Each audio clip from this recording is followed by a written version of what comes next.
My lord, if I may. Jasper's voice was slightly high-pitched and filled with suffering so long tolerated that it was no longer even felt. In other words, he sounded completely normal. The monarch looked into the mirror as he fiddled with his crown. The cursed thing never seemed to fit correctly on his head. His eyes met Jasper's in the mirror, and he nodded. Please, and if you can do anything that makes this ermine stool feel less as if it's made of armor, I'd be grateful for that too.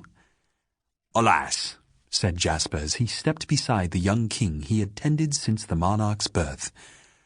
While it is indeed, in actuality, merely the weight of two stuffed, mink-like creatures, I can sympathize with the symbolic weight it places on your Majesty's shoulders. It's the crown, not the wedding outfit, that has the symbolic weight. The king shot back good-naturedly. I can't wait for the ceremony. Then may I say that your Majesty is among the very, very fortunate few, noted Jasper. The king chuckled. It's nice to have you back, Jasper. Jasper, once the king's butler, had spent the last few years serving in a different capacity. He was now the steward of a magical and quite secret sanctuary. Established by the late king, the sanctuary was the present king's birthright, as he was both the son of a hero of Albion and a hero himself. When the then prince, sickened by his older brother Logan's cruelty to his own people, had chosen to lead a rebellion to take the crown, the loyal, if acerbic Jasper had fled with the future king and Sir Walter Beck. Together, the three had found the sanctuary, which had served as a sort of headquarters for the rebellion. Once Logan had been overthrown, Jasper had remained there, continuing to probe the mysteries of the place. But, for this occasion, a royal wedding, he had been recalled to his old duties. And while he attempted to appear much put upon, the monarch knew Jasper well enough to realize that the old butler was secretly quite pleased. So, for that matter, was the king himself, and he dared believe his entire kingdom. 9 years had passed since the monarch had stood against both his brother and the darkness that had threatened to wipe out all of Albion. The king had not been quoting a cliché when he spoke of the symbolic weight of the crown. His days gathering followers and fighting hobs, balverines, and the occasional gap-toothed bandit seemed like a stroll in the garden compared to the very grey duties of ruling a kingdom. He had made choices he was proud of, and some he was not, and not one of them had been clear or simple. More lives had been lost than he would have wanted, but in the end his people were now safe, happy, and well on their way to regaining prosperity without having to make deals with the devil. Speaking of devils, no whispers of Reva returning? He asked Jasper, who seemed to know everything about everyone. It'd be just like him to try to spoil today.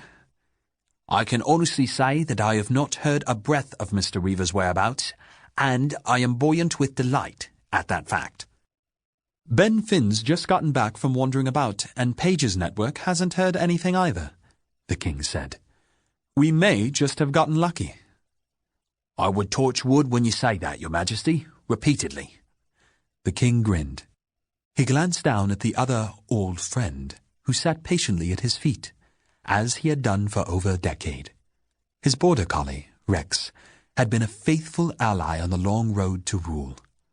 Now that he was growing old, he slept more than he played, but he was still alert and healthy. Rex's eyes were fixed on his master, and he barked happily as he saw the king smile. Good dog, said the king. The best dog ever. Rex pranced a little at the praise, then sat down attentively. The king surveyed his reflection in the mirror and liked what he saw. Like Rex, he too was older, and time had begun to make its presence noticed in the crinkles around his brown eyes and the occasional thread of silver in his hair.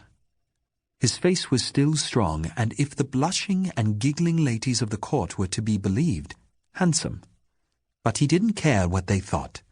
There was only one woman whose opinion mattered, and today she would become his queen and his life's companion. You do look happy, your Majesty, said Jasper, and there was an unusual hint of warmth and pride in his voice. The monarch turned from the mirror. I am, Jasper. My kingdom is content and growing. We are at peace. trade with Aurora is good, and I am about to be wed to the most wonderful girl in the world.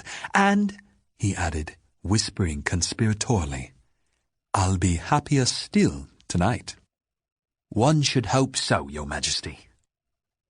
Chuckling slightly, the monarch clapped his old friend on the shoulder. Let's go. Can't keep the love of my life waiting. Rex trotted after them, tail waving, as the king and his butler left the room.